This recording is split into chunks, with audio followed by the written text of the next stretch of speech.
शख्स को देखे नाज़रीन। ये शख्स गटर के ढक्कन पर बैठा हुआ है। ये बेचारा भी बेसहारा है और बेघर है।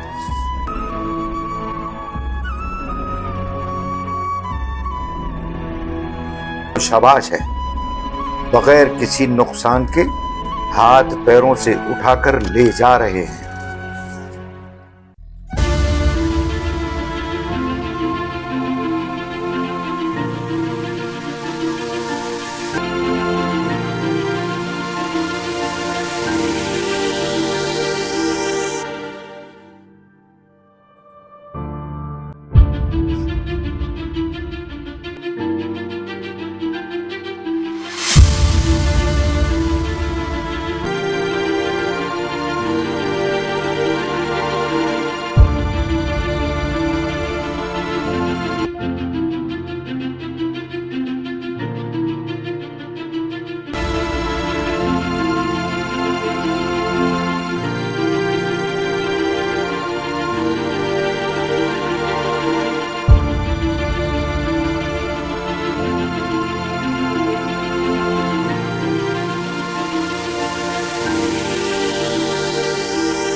आप देख सकते हैं यह सड़कों पर रहने वाला इंसान नए कपड़े, साफ सुथरा होकर कितनी खुशी महसूस कर रहा है।